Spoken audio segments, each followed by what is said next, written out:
Hello, welcome to another episode of And Then What? I'm your host, Kathy Earle, and today I have a truly inspiring guest joining me. Simona Pagenetto is the founder of I'm Plastic Free, a platform dedicated to educating and raising awareness about plastic pollution and promoting sustainable alternatives. Simona has recently been honored with the Banksia People's Choice Award at the Banksia National Sustainability Awards. And I'm thrilled to have her on the show today to discuss her journey, the mission of I'm Plastic Free, and the significance of her recent accolade. So let's dive in. Welcome, Simona, to And Then What, where we discuss all things reducing plastic. So tell us about, welcome first. Thank you very much, Katie. Thank you very much for this invite. Very honored.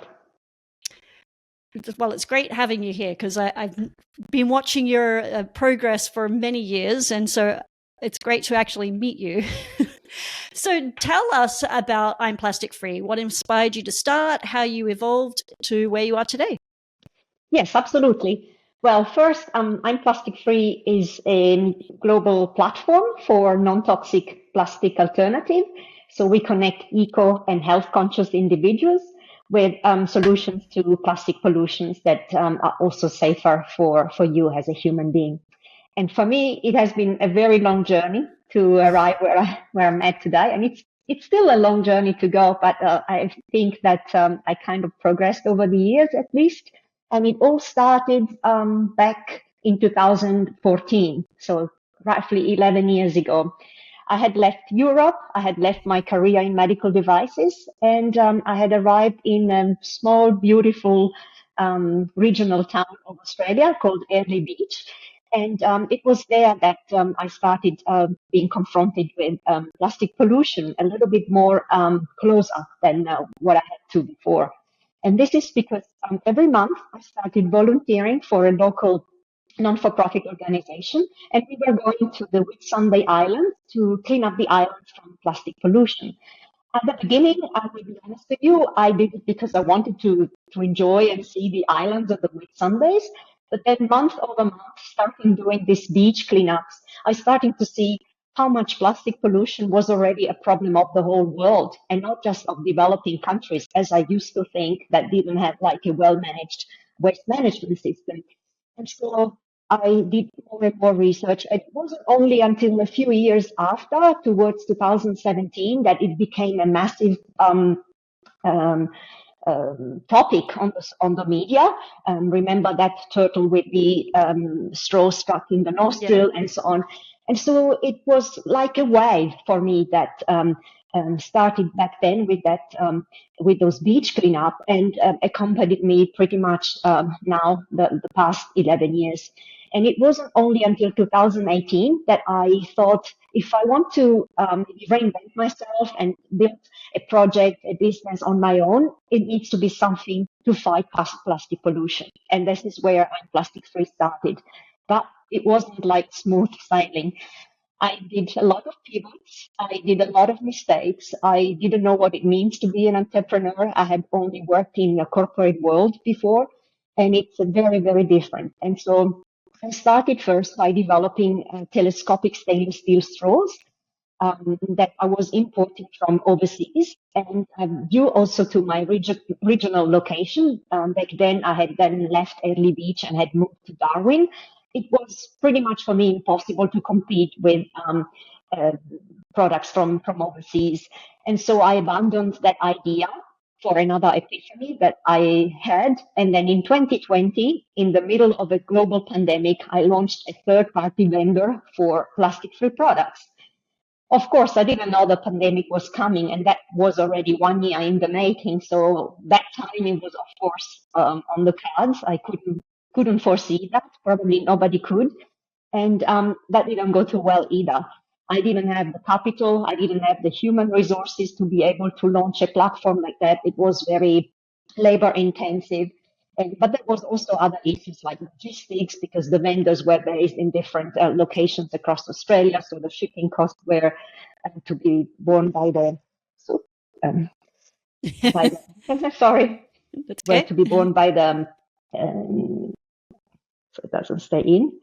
So the shipping cost was another issue, paying the vendors, etc. And so for all of these reasons, I decided that that wasn't a viable alternative for me.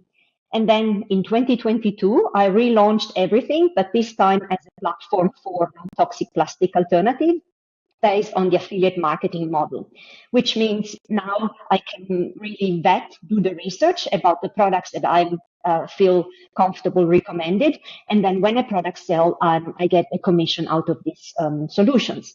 And this is how I built the platform. In the meantime, I concentrated on growing the traffic to the site. And by now we have like 600,000 page views per year globally, received Awesome.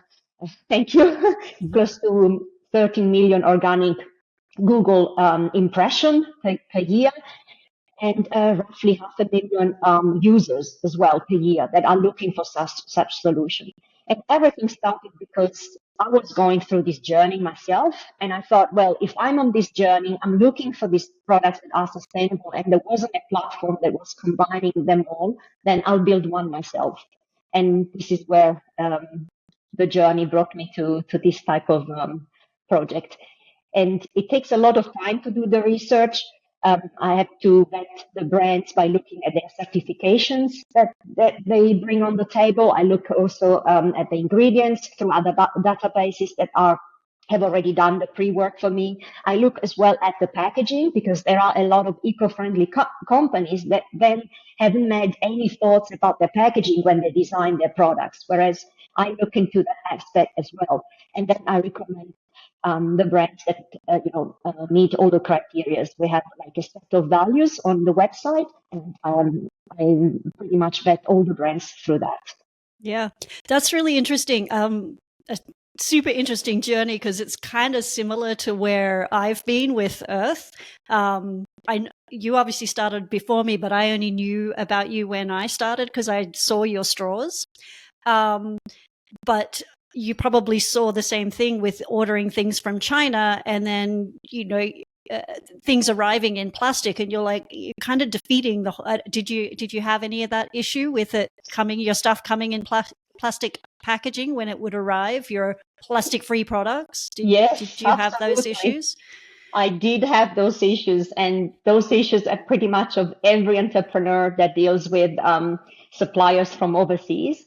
In fact, what I did was basically to remind them to remove that plastic packaging from each of the straws, which they did. But then there was another problem that the product would scratch, so they had to put some thin layers of paper in between.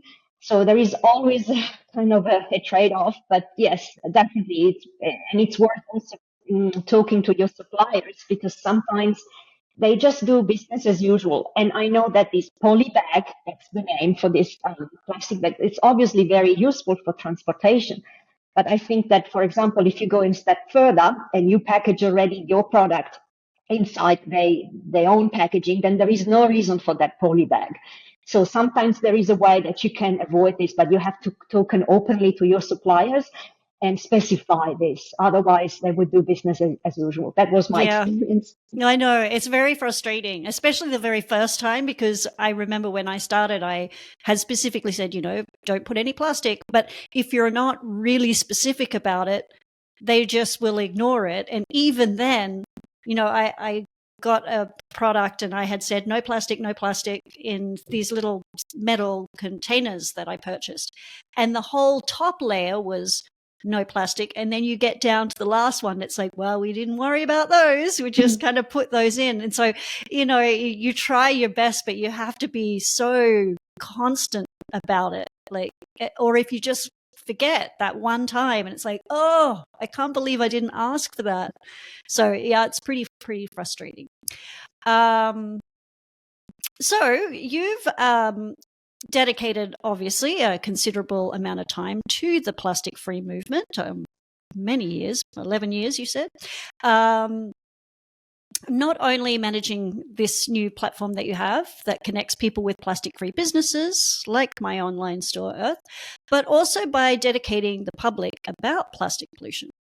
So what methods have you found that are most effective for engaging with your audience and keeping the general public informed around plastic pollution, issues surrounding plastic pollution?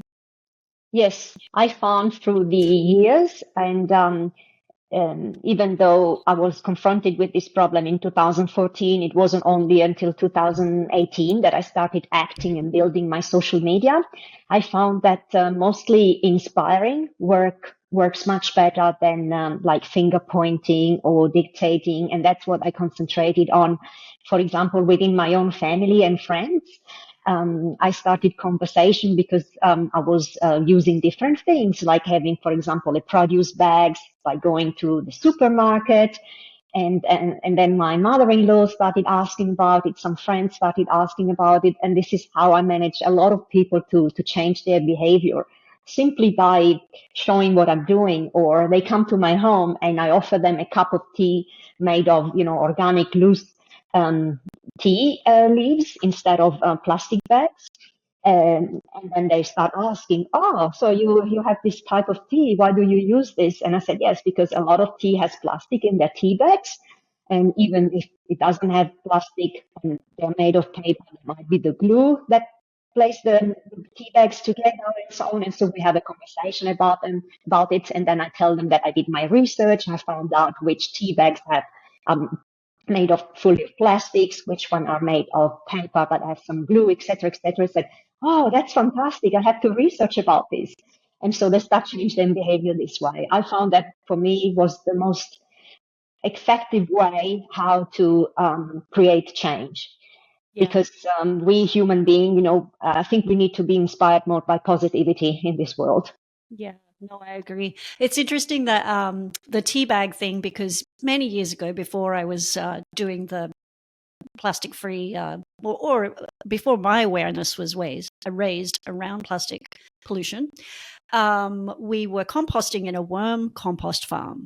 Like I called it a worm composting farm. We were worm composting, and I would put the tea bags in because I assumed, yeah, they're just paper bags, and the worms will eat them and they'll eat the tea. And there was always this little weird shell left. And I'm like, what is this, that was left behind? And then I realized, oh, it's from the tea bags. And it wasn't till then that I'm like, oh, these are plastic. They're not getting eaten. So I always find like those kind of things like composting makes you aware of what does and doesn't break down just from using those kind of things. Yes, absolutely. Particularly with worms, they know exactly what to eat and what not to, and Yeah, that pays off, exactly. isn't it? Yeah, yeah. So aside from your recent Banksia award, which we'll get into more details of the moment in a moment, can you share a success story surrounding your work within the plastic-free community? Yes, absolutely. Over the years, I worked with many organizations. I did also a lot of volunteering for non-for-profit organizations. But I also did a lot of workshops, for example, with City of Darwin or Lichfield Shire Council. And, um, and some of these workshops were about recycling as one way to bring people talking about sustainability. And one other workshop was about actually how to free yourself from single-use plastics. And apart from reminding people about, reminding to bring themselves their reusable, I also mentioned why this is important, and not just for sustainability point of view, but also because of human health.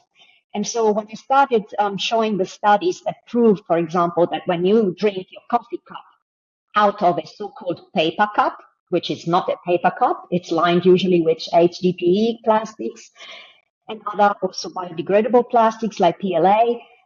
It is well known that that releases microplastics into your coffee.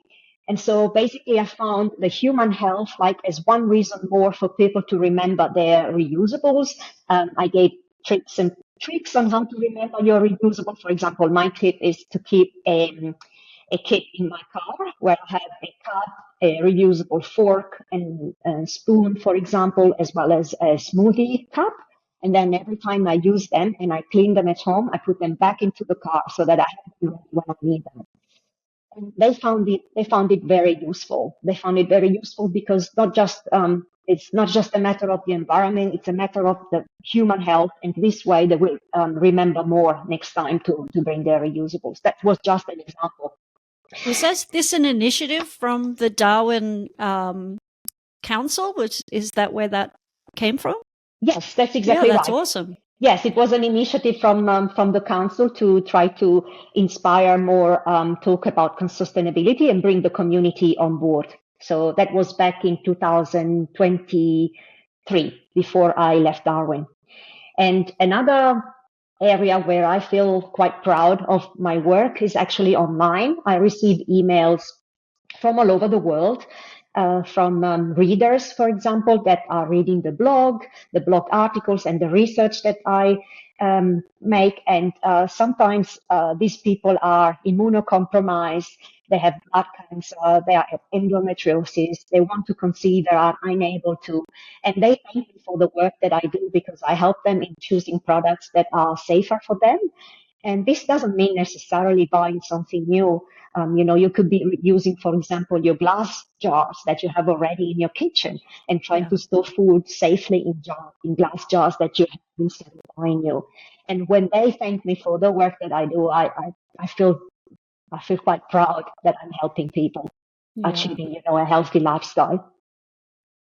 Awesome. No, I agree. And it's so easy to use what you actually have. You might not realize that, I can use this container instead of, going out and buying special containers for being plastic free, or, instead of using plastic. Yeah. Exactly. So tell us a little bit then about the Banksia People's Choice Award. You were recently won. So tell me about it. Yes, absolutely. I had already seen this organization, the Banksia Foundation, back in 2019, where I was along my journey. But back then, I didn't have a worthy project or a project that was already enough advanced to be able to apply for an award. But I kept this organization in the back of my mind. And then last year, at the end of last year, I saw that the entries were about to close. And I thought, well, maybe it's about time maybe to try. The Banksia Foundation has been around for many years. They have been organizing award for the last 36 years. And it's one of the most reputable sustainability awards for Australia, but also around the world. And I felt very, very honored to be, first of all, a finalist in the Healthy People and Healthy Planet Award. This is the award that I had put my application for. And it is an award that recognizes progress and efforts toward the environmental side in sustainability, but also promoting human health. And I felt incredibly honored to have been selected already as a finalist. Initially, I didn't even want to apply because I thought that those awards are only for very large organizations with a large revenue. But then I did contact them and they told me that no, revenue is not the main criteria by which they assess the applications. It's mostly about the impact that you have on society and the world. And so I applied.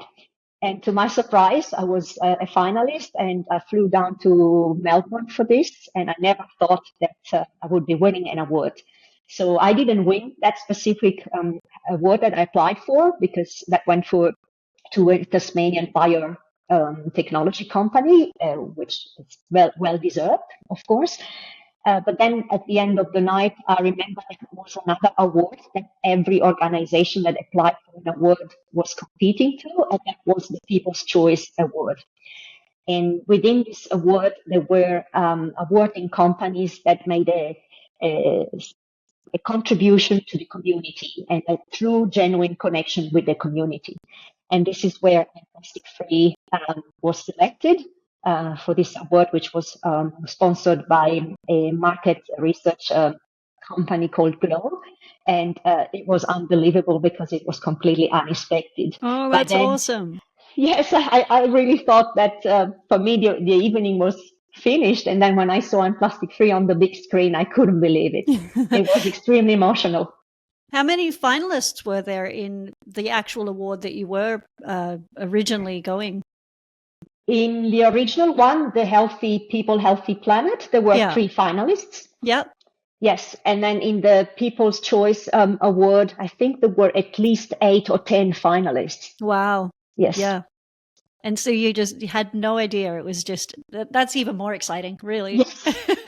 Yes, it was very exciting. And I will be honest with you, I did cry on stage because I became very vulnerable. And in those couple of seconds, it brought back memories of all the years and the tears also spent on this project. Because, as I said, it wasn't all smooth sailing. I No, pivoted it never many is. times. No. And if that was just for the money, I should have probably found a full-time job and stick to that. But I kept going because I do believe in this project and I do think that the world needs it. Yeah, I agree. So what does it, I mean, obviously apart from it being wonderful to be recognized for all of the work that you've done, what does it give you any more opportunities with, to collaborate with other people and anything like that? What does it give you? What other opportunities does it offer now that you have this award? Yes, it has offered already some great opportunities. For example, PR and media opportunities like interviews with ABC Sunshine Coast or with SBS Italian, for example. There were already incredible opportunities, but also a kind of recognition to kind of enhance the work that I've been doing. Because I will be honest with you, I felt silly sometimes promoting plastic free, in a world that is full of plastic. But by having this recognition, it means that there is a shift also in society and that the awareness about particularly microplastic pollution is rising. And in the past few months, I've been concentrating on improving a few things on the platform. So I've been working with the web developer to implement also some feedback that I received also through these awards.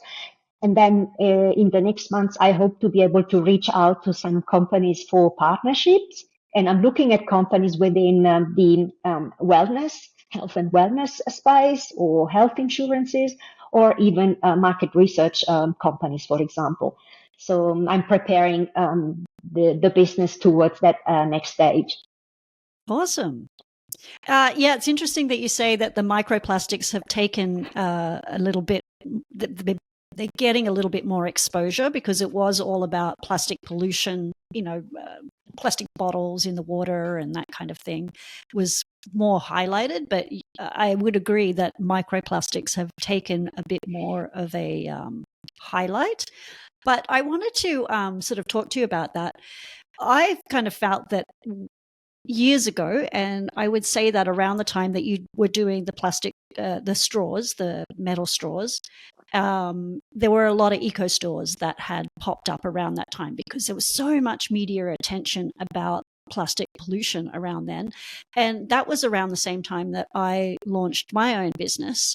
There were lots of other eco stores that have now come and gone. They were more eco stores, in my opinion, than they were plastic free stores because they did also sell things with plastic in them. And my big focus was it had to be a hardcore plastic free store, not just an eco store, because to me, you weren't going all the way. There was a lot of media attention around plastic pollution at the time, which is why all these businesses popped up.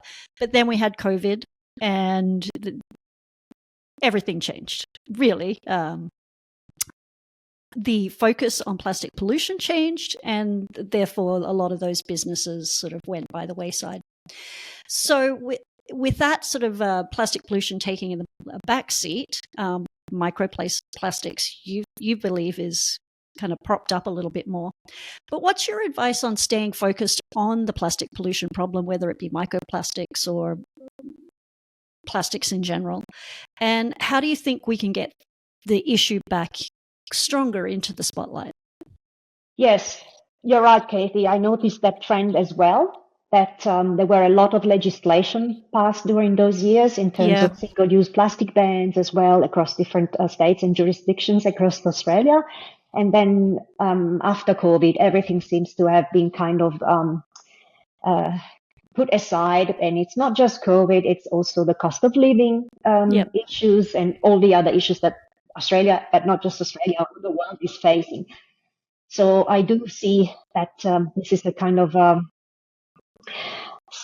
not step back, but kind of a stagnation in Yes, a way. absolutely. However, I noticed that at the same time, as mentioned before, the awareness about microplastics is skyrocketing. And I've seen this also through trend on Google Trends, for example. So I believe that people will fight plastic pollution more from the microplastics awareness route. That's my prediction. Because when it is about your health, people are starting to care. And I've seen this shift as well on my own platform.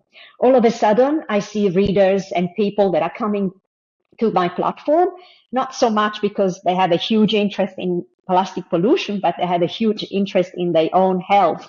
But at the same time, they're driving also the fighting plastic pollution. So I think it's going to go hand in hand, the plastic pollution with the microplastic, at least from a consumer perspective. Yeah. From a government perspective and policy perspective, I think we need to keep pushing. That's all I can say. Yeah. And so yes. Yeah. So you see that people are starting to see it goes hand in hand. Like if you have all that plastic pollution or microplastics are going into the ocean, the fish are eating them, or wherever they're going, they are kind of everywhere. That people are now associating that with a health factor. Yes. So that is making their difference, rather than I can see pollution, I can see these plastic bottles on the beach or this plastic waste over here, and it's an eyesore, but we can clean that up. It's not a big deal. That's how I feel some people see it. But once it starts affecting them personally in a health way, that it might make a bigger impact. Yes. Is that what you feel? Yeah. Yeah, that's really interesting. So I recently went to a talk in Cairns, and it was hosted by James Cook University. It was called Plastic People and the Power of Local Action. And one of the audience members, they had asked, how can they make a difference when there's so much plastic pollution? There's so much plastics, pollution surrounding us as people. And so the professor replied, whatever you can do that first. Whatever we as a collective society can do that too. What are your thoughts on this statement? Well, I couldn't agree more with the words of this professor, to be honest with you. The feeling that you have with plastic pollution is sometimes that it's overwhelming and people don't know where to start. What can they do? It's everywhere. Yep. But this is exactly where I'm coming in with my plastic free. I'm myself not perfect. I never claim to be. I'm not a zero waste person that claims to have all the waste into a glass jar. Yeah. I've never been with a family of 4, but I do my best. And I encourage people to start whenever they can, one step at a time. Never go cold turkey, because it's impossible to be completely plastic free and zero waste. But at least start aiming for one item. It could be one item a month, for example. We are getting close to Plastic Free July. It could be a good opportunity to start with that one item that you want to, where you want to reduce plastics from your life. And then you take it from there. And most importantly, you think about when an item finished or it's broken, it's arrived the end of life, it's unrepairable. Think about what are you replacing it with? And then that's where I bring my research and recommendations that I bring through the blog. Do your own research and buy something that would outlast instead of buying something that would break again and would end up in landfills. Yeah, that's really good advice. Yes, that's my encouraging. There is always something that everyone can do, always. Yeah, that's really, I've never heard that before. I mean, it's obvious, but it's really good information to pass on, is keep using it until it breaks. And then when it does, what can I replace this with? Can I replace it with something that doesn't have plastic in it? And it's not always possible, but where you can, go with that route, even if it's a little bit more expensive, because generally it's going to last a lot longer anyway. So you're going to get that money's worth out of it. Yeah. And now there are even other solutions. For example, you can borrow things instead of buying new and own it. So kind of shared ownership. As also, I wish there were more library of things where we live. Hopefully they will pop up more and more, but there is new concept, that empower the circular economy, and Yeah. everyone can try to do what they can. Yeah, we're seeing that more often in the clothing industry, is that now they're starting to recycle their clothing essentially, and these are the big brand stores that are saying, well, bring us back your clothes, we'll refurbish them and then we'll resell them, which I think is brilliant, really, because it keeps that fashion in vogue, I guess. Old fashioned comes back in, and Yes, they've updated absolutely. it and they've made it better. Yeah. You had mentioned the zero waste little glass jar, and which was quite a movement there for quite some time, and I think it was around the whole pre-COVID times that sort of started the plastic-free movement, or around the same time, was more of a zero waste. So they were, which I always personally found, zero waste became it so specific, is what it came across as, is like, you absolutely cannot have any zero waste, and that really wasn't what the movement was about. But even so, a lot of those zero waste folks that were, or influencers that were out there at the time, they're now content creators, would be called. They've moved away from zero waste, and they're now just about being eco-friendly. What are your thoughts on how, like, has it, for you, have you evolved over time? You said that you started at just selling a stainless steel straw. What are your thoughts on the evolution of this movement, from going from zero waste to now just being eco-friendly? Yes, I thought that as a marketeer, I noticed these trends, and I'm probably guilty myself for having bought a product that you don't necessarily needed. So I think it's important to think about always, do I really need that product? Will I use it? Because ultimately, the most sustainable product is the one that you didn't buy. And that's of course. However, of course, you need to buy still products, even for your personal care, like shampoo, etc. So my advice is always think about before you buy, and when you buy from local companies, support small businesses that are doing the right thing. And there is no need, of course, to have a perfect pantry of glass jars that you had bought just for a perfect video or reel or content creation. You can simply reuse what you have. And I think probably we're moving a little bit away from that perfectionism. Yeah. Also realizing that no, perfectionism doesn't bring anywhere if there is only a handful of people doing this. It's best that everyone does their little bit, but to include the masses doing this. So this is theory. This is why I never show a perfect kitchen or a perfect, you know, anything within my home. Everything is pretty much imperfect, but at least I show the progress that I make, and the swaps that people can do, and the simple things that everyone can achieve. Yeah. I will say I've never shared a reel, but I do have one of those pantries that are full of glass jars. But they're not always, like, I don't always go to a refill store, because if you don't have one, or if that product isn't available from a refill store, then it's coming in a plastic container and you're cutting it open, and I'm just putting it in a glass jar because it's a better way to store it. This is the Yes, reality, and it I looks do the better. same. But yeah, I didn't go out and buy them. I just happened to have a lot of mason jars from when I lived in Canada, because canning was a big deal. And so that's why my cupboard is full of them. Yeah, the same. Would make a lovely reel, though. So tell us how our listeners can get involved with I'm Plastic Free, and contribute to reducing plastic pollution in their own communities. Yes, absolutely. You can, for example, go to our website, implasticfree.com, and subscribe to our newsletter. We are about to start a new newsletter from Plastic Free July. And we're planning to include plenty of tips like thematic guides that would help eco and health conscious consumers reduce their plastic waste, but also reduce their microplastics exposure risks. So we hope to bring something useful on the table with emails that people might want to keep instead of deleting straight away.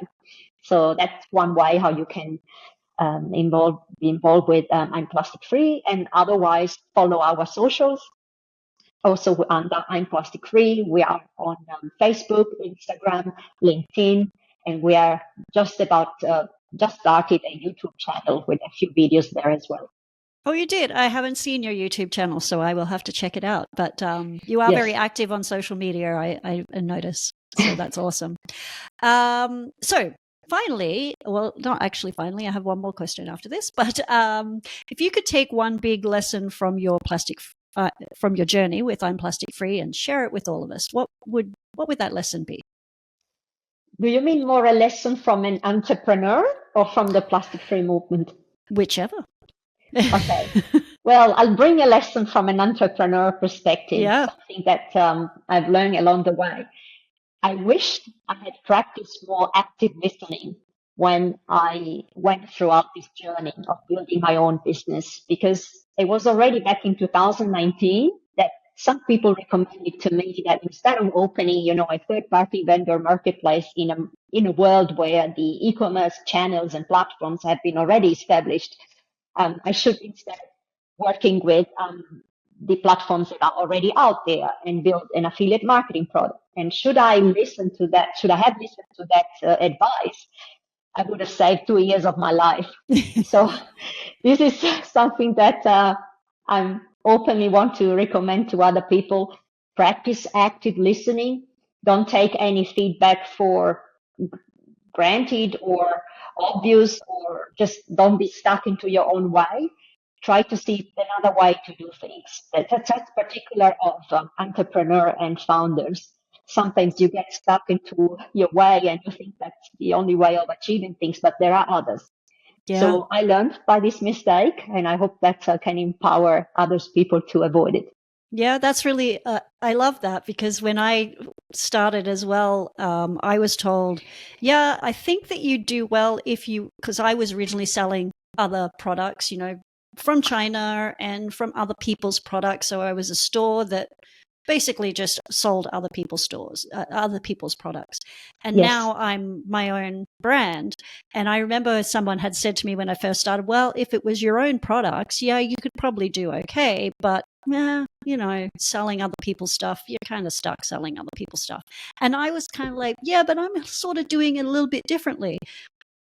But, again, it would have been good advice to take at the time. But I think that's all part of the journey, though. That's where you're at the time, and you have to figure those things out. Exactly. Lessons out yourself. But I agree. It's always wise to listen to what other people might suggest. Right. So my final question that I like to ask all my guests is, and then what?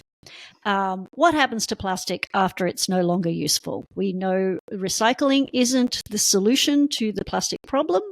What do you believe the key to addressing the plastic pollution problem is? Yes, I see recycling for now as part of the solution to deal at least with the plastics that is already out there.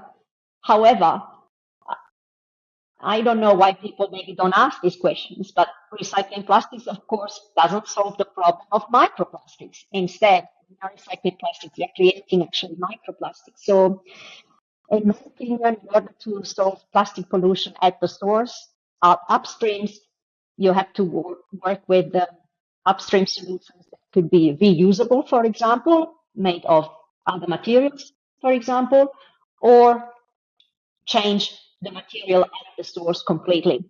And this could be, for example, a biomaterial that is completely 100% plant-based and 100% biobenign, meaning no toxins come into the process. There are already companies that are creating the bioplastics of the future. They are also able to compost, but at the same time keeping those barrier properties that we need when using this very useful material. And I follow all of this on LinkedIn, for example. These are companies that are creating, for example, PHAs, like polyhydroxyalkanoates, made from leftovers, for example, plants, food, or seaweed are other examples. And some of these companies are Ulu, Zero Circle, traceless materials, etc., etc. So I see the world within the next 10, 15 years when these materials will be at scale, probably shifting towards those options. Of course, those options need to have a price point that maybe not matching to plastics, but at least close to where the plastics price point is. Otherwise, adoption will be difficult. I hope to be able to experience this. I'm looking forward to this. Maybe I'm a visionary. I don't know. But I see that there are a lot of new biomaterials that are coming onto the market. And I mentioned those, but there are more, even in the leather space, for example. There is alternative leather made of plants that is coming onto the market, like alt leather in Australia, for example. Those are plastic-free innovations that will be disrupting the way we think of materials in the future. And this will cover all sorts of industries, from fashion to automobile to many other daily products that we use. So I hope to be able to see this happening one day. I agree with you. I like to be optimistic about it. I think that it will happen. But what do you think about what the plastic that's already been produced? Like, what do you see the solution to getting rid of what is already here, which is so much? And, you know, of course, we would like to hope that plastic production is going to be reduced, but they're estimating that it's actually going to be increased. So what do you think about getting rid of what we already have? Because, like I say, we can't just recycle our way out of the issue. Yes, that's a good question. Well, if I speak in terms of microplastics, there is some solutions that are currently removing microplastics from the oceans as well. They are studies for the time being. Or I've heard, for example, of certain enzymes that are able to kind of eat the plastics, so as to speak, that is out there. I'm not an expert in these solutions or technology. I feel like the experts also don't really, I mean, absolutely not a disrespect to the experts. They're actually just kind of going, you know, it's a big problem. Yes, it is. We really don't know what we're going to do. Yeah. So a lot will sit in landfill, I guess, as it currently does. And part of it will be continue to be recycled, like initiatives like precious plastics and so on. But I don't have a solution for the plastics that's already out there. And this is why I built I'm Plastic Free, because I'm trying to bring the perspective from a different angle and move away from that material. Yeah, I'm with you. I mean, of course, I think our issue is we have to turn off the tap, but yeah, we still have to address what we already have right now and what's not getting turned off. Yes. Yeah. Well, I think we're going to wrap it up right there. So thank you so much it was wonderful to finally meet you. And thank you for sharing your time and insights with me. And we've already let people know that where they can meet you, so where they can find you. And that would be the end of today. So don't forget to like and subscribe and leave a comment below and let me know about your plastic-free work. Let us both know about your plastic-free journey. And don't forget to keep asking. And then what? Thank you very much, Katie, for this invite. Thank you. Oh, thank you.